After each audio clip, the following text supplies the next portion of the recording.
My favorite memory was when we first started going to the beach and our children were little. We had 5 little children at that time. It was such an easy time then because we could ride our bikes to wherever we wanted to go. We could leave our doors unlocked, and it was just a very relaxing atmosphere. My rookie year of lifeguarding, in order to prove myself as a worthy member of the Secret Beach Patrol, I had to walk down the length of the beach with my phone number written on my back in zinc. And when I got down to the next beach, I actually had to go into the water to make a rescue. So when I got out of the water, I walked down to my lifeguard stand, I got up and I dried myself off, and I checked my phone real quick and couldn't help but notice that I had 2 new messages. Probably in grammar school, in the fall, the summer crowd's gone, going home after school, getting on my bike with a bucket and a fishing pole and riding down to the marina on the Shark River, jumping onto the gray sand, prying one of the clams out of the cages that had been left behind when they went home for the day, and using it to snag mackerel off of a dock.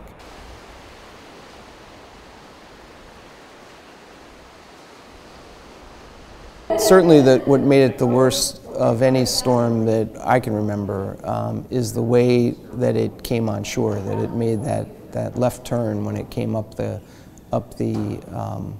coast, and it just hit us so directly. The storm surge was so enormous relative to anything that we had ever seen before that I think there just is no parallel in my lifetime. I've been parking cars down there, standing down that lot since I was 10. I've never seen anything like this. There's nothing even comes near it. Not in the same universe. It was 5, 6 feet above anything that I had ever seen. And where we park cars, the water was up to my chest, and there were 2-foot waves in there, knock you on your behind. That's how bad it was. Had you just got this car?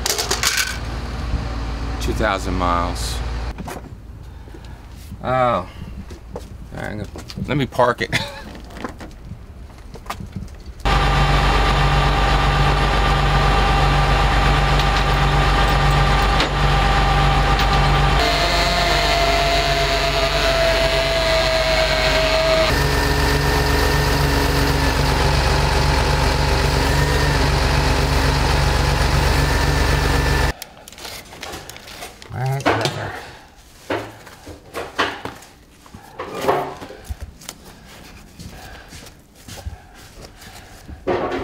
How do you determine what you need to take out and what you can keep? Well, there's a general rule. We're getting at the very end here. Normally, if you had a foot of water in here, they tell you just go up 4 foot, or at least 2 foot above where the top of the water line was.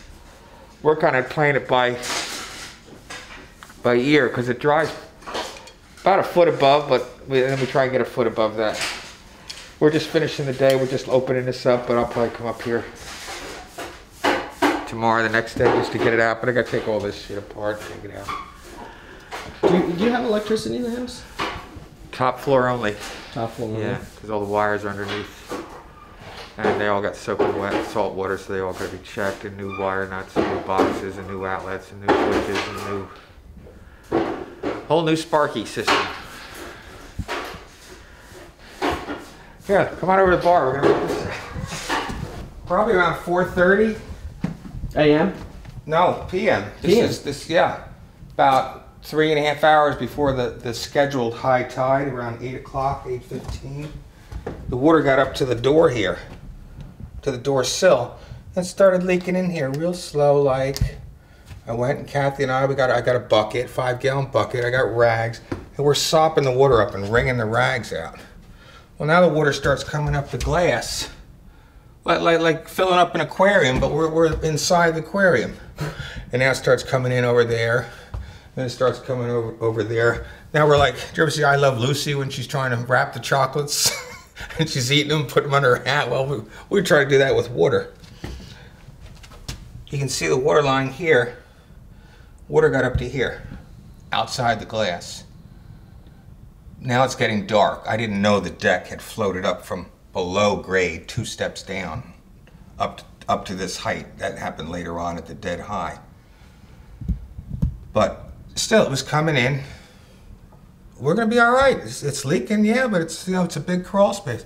All of a sudden, I hear water rushing in. I go out, and what had happened, the water came around the house, came up, the weight of the water against the garage doors, pushed them in, just an inch, but all those seams with water poured in every one, 20 minutes, the house filled up with water. Same level as outside, of course, because water always reaches its same level. That was it, 20 minutes. 2 hours later, it's all gone. And this is what you're left with. And that's what happened here. A lot of other folks, they were lower, water was up to here. People are saying, yeah, water was up to here, it was up to here. It depends on how high the house is. Believe it or not, I'm above the floodplain. If you look out there, see that boat on the lift? The water was over those bars, over the motors on the lift. It's how high it got. Hard to even imagine.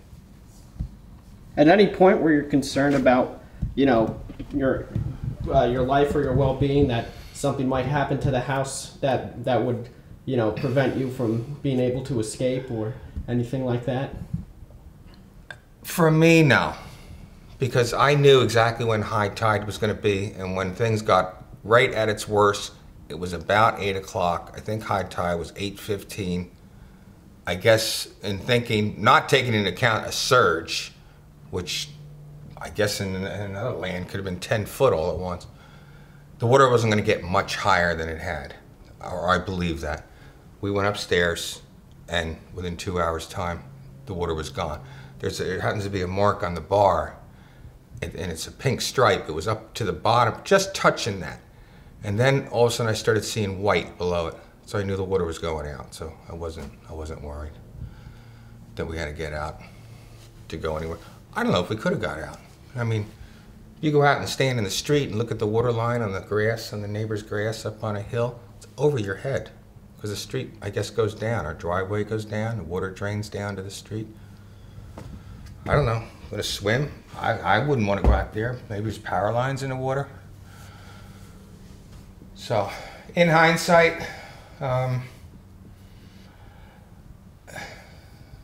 good thing we were here. Never imagined the water would come so high, but at least we were able to, in just 20 minutes time, get a whole lot of stuff to higher ground, on top of the tables, on top of the kitchen counters, on top of this bar area, up the stairs, the second floor. It would have all been ruined.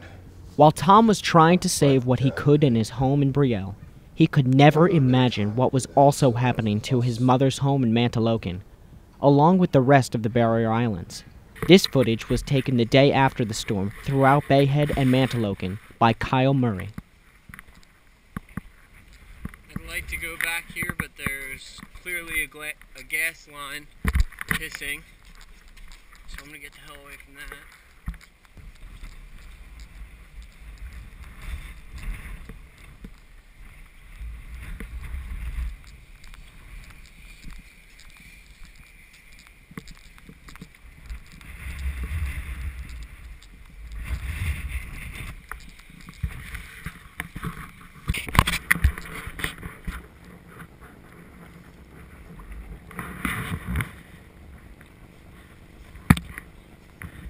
This footage, provided by Jim Morrow, shows what Tom calls the Murray house up on pilings, next to what used to be Tom's mother's home, which became an inlet during the storm.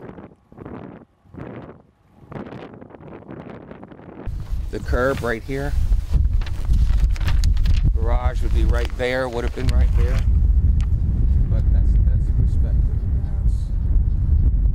the house. Tom, as we stand here at your mother's house, where your mother's house used to be, and it's now just this pile of sand, what were some of your initial reactions when you were first able to see the home, or where it used to be?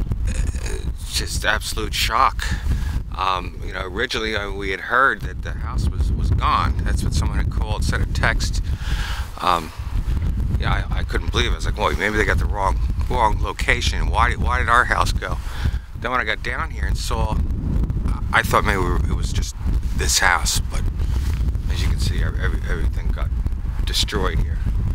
But yeah, it's shock, you know. The sad thing is the memories. I mean, yeah, Mom's house, but we grew up here. You know, all our childhood memories and all our trials and tribulations, you know, occurred right here, right on this street, East Avenue. We learned to ride a bike here. I told you about the German Shepherd, but we won't go into that.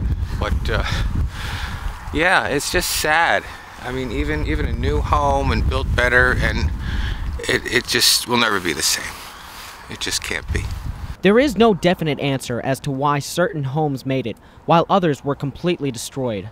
But one similarity seen in homes still standing is the use of pilings to support the foundation of the home.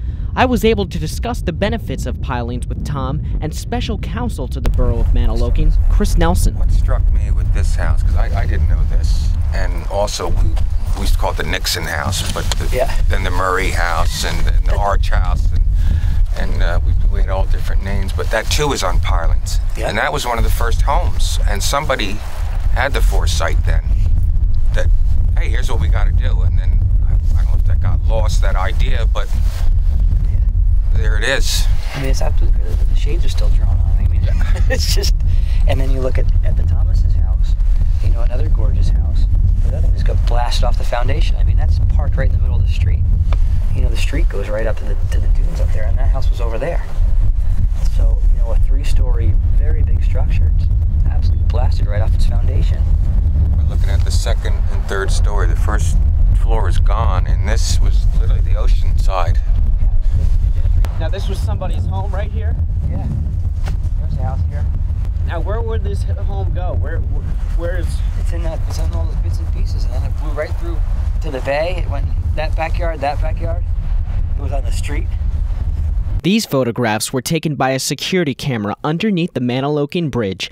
Destroyed homes like these now sit at the bottom of the bay and are causing problems not just in the water, but on land as well. How do you think you'll be able to get the debris in the bay out? They gotta dredge it. They gotta sonar it, find out where all the debris is, and then dredge it.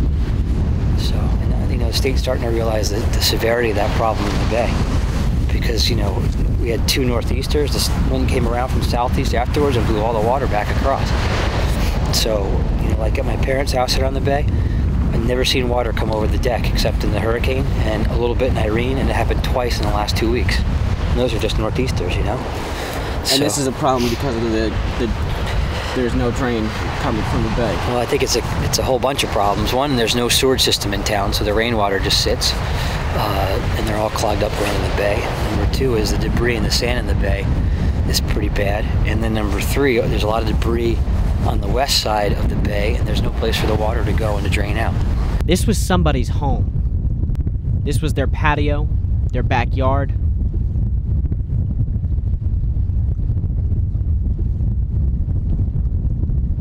And now the house sits in the bay, along with Tom's mother's home and so many others.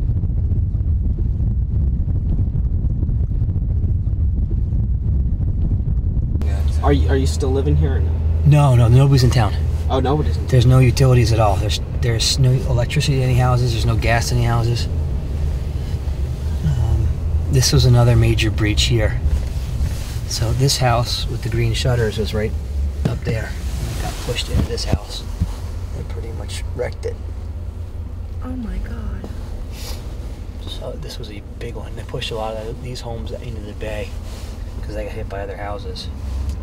Any theory on why so massive here? I don't know. I mean, the dunes are a little bit lower. You know, some people say, Tommy, that there used to be an inlet back here in like the 1700s or something. That was in Ortley Beach, Cranberry. Yeah, they were saying here too, but you know, I don't know. But look at this house, right? See, it got pushed right off the foundation in the bay with the blue shutters. Oh, wow. Could you talk about the process at all, about how a storm would be lifted, how a house would be taken up and lifted away? Just a lot of water underneath it. I mean, the wind was pretty strong, but it was mostly the water. There were some Virginia Tech students that came down, and they said that the water flowed from the ocean to the bay at 22 knots. So, I mean, that's just a fast moving water, and anything that got in its way, it was going to pick up and move. Growing up here, many times we used to look forward to a northeaster or a big storm or a hurricane because the water would come up, it would It would splash on the house. It would go around the house. I mean, I've literally in the past seen waves go right down Lyman Street to the bay. I mean, they were only a foot high. It was, I don't know if you call it a wave, but it was, small surges of water. We just thought that was the greatest thing. In 1962, down near the bridge, there was a couple of houses where the fronts were sheared off, and that was just devastating. Do I believe that this was a 100-year storm, as the term goes? Yeah, I do. I mean, everything, the timing was just not good. We used to have some older folks in town used to talk about the 100-year storm and the storm of 1933, which wasn't quite as severe as this, but because there weren't as many houses, but they witnessed what could happen, and they were right. They were right on the money. Because here it is. I think with the right rebuilding and replenishment, people will be fine. I think the big question that we need to be thinking about is this climate change thing that we're clearly going through, is it real? Does this mean that this is not a once in 100-year type of event, but rather maybe once every few years event? And if that's the case, then I think it's not so much how it impacts people this time around. I think most people are, optimistic and are going to rebuild because they have no frame of reference before that this, would be likely to recur. But if it happens again anytime in the next, 5 to 10 years, I think that's going to be when it's going to be very telling as to whether or not people are going to be willing to rebuild after that. How does the everyday process go around here? I know every day there's updates and new things that take place, and you've got a plan and you stick to it. So, how does that all work in the daily operations of Mantaloking now? I mean, everybody has their own job, right? So we have 12-hour shifts with the police department, and they come in and they start at 6 in the morning, go till 6 at night, and then I get in pretty early, depending on the weather. I'll come in around 6:30 and look and see if town's flooded or whatever. If town's flooded, then we close it down for the day, just because it's not safe. And then we have OEM coordinators, Office of Emergency Management. They come in, and we're working on things like getting debris removed, working with utility companies to identify which houses to turn back on. Everybody's got their own little job. So you can see a lot of these houses here. These are some old Mantaloking houses. They're actually pretty high up, so some of them did pretty good. But here's this house here. This is one of the oldest houses in town. They're trying to preserve that. It's going to be a difficult challenge. Brick foundation. Look at the sign there. Spare me the drama.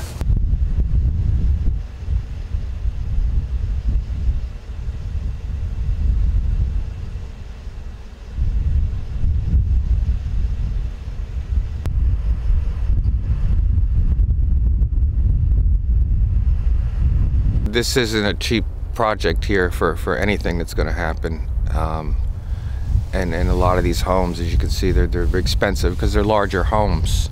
A lot of folks here are generations.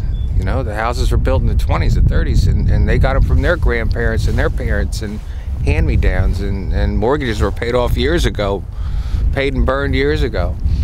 And they just, they pay in the upkeep, and they'd enjoy it in the summer. Now to build, it'll be interesting.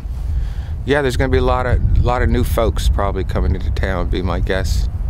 After things are stabilized and they see that, okay, yeah, that's safe now, or will be safe, which I think they'll do.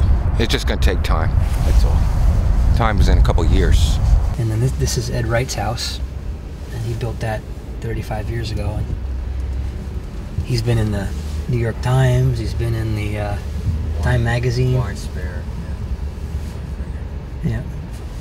He was the front page of Star Ledger last week. Why is that? Because It's good. Everything was around Wisconsin. I mean, right where we were, Ray, this was an inlet. See, the Army Corps put all this back in, right? This was at like 20 feet of water blasting through here. Are you serious? Yeah, there were waves breaking here from the ocean. This is all put in. That sheeting right there, that orange stuff, that's 50 feet tall. They drove it down. Will that stay forever now? They're going to cut it a foot below grade. Below grade? Yeah.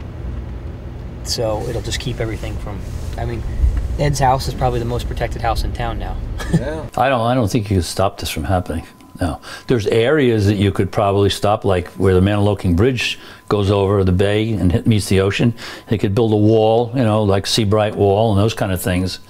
But unless you put rocks all along the Point Pleasant Boardwalk all the way down, and Manasquan, you know, big jetties up high, you can't stop it. You know, when sand dunes don't stop it. They slow it down, and our normal storms, they did stop it. But this one here just took the sand dunes and just picked them up and moved them 30 feet or 40 feet or whatever it was, you know. And you can only hold the water back so much unless you know, go, like I said, you'd have to build parallel jetties. Did you have a problem with anybody not leaving? No, I mean, we knew the people that were going to stay, at least a lot of them. I think probably 10 or 11 people stayed, but most of their houses were on the west side. Didn't know of anybody that stayed on the ocean. Yeah, and Gino's line, and, you know, he said to my mom, who was being a little bit stubborn, said, you know, and Irene, you know, we probably were over cautious in terms of asking people to leave. In this one, you really need to get out. He goes, otherwise, you know, you're not going to be breathing after this one. And he scared a lot of people, and I think that, you know, for all the right reasons. So. They were rightfully scared, it looks like. Yeah, no, a lot of people left, which is great. I mean, imagine staying in this house. You're sitting on the second floor, and that thing shifts all the way. Oh, it must be scary. So. I don't think there's any question the Jersey Shore is going to rebound from what happened. I think, you know, there's a sense of optimism and resilience at the Jersey Shore that it would take more than this one storm to defeat. What do you think makes the Jersey Shore the Jersey Shore? Well, I think that it's beautiful beaches, and you got a lot of them, clean water, and there's amusements if you want them. There's fishing. There's every kind of water sport there is. I think it's a great place to go. It's too bad you don't have about 2 more months of nice weather, and you could compete with Florida.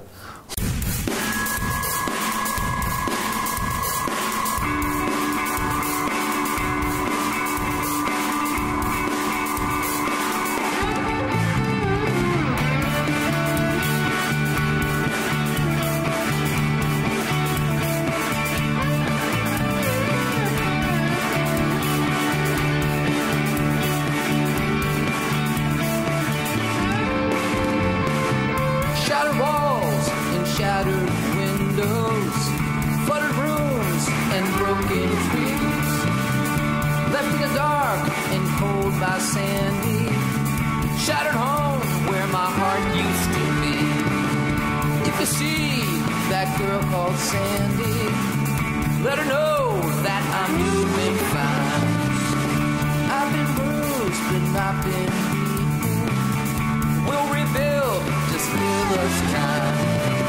I could lose my faith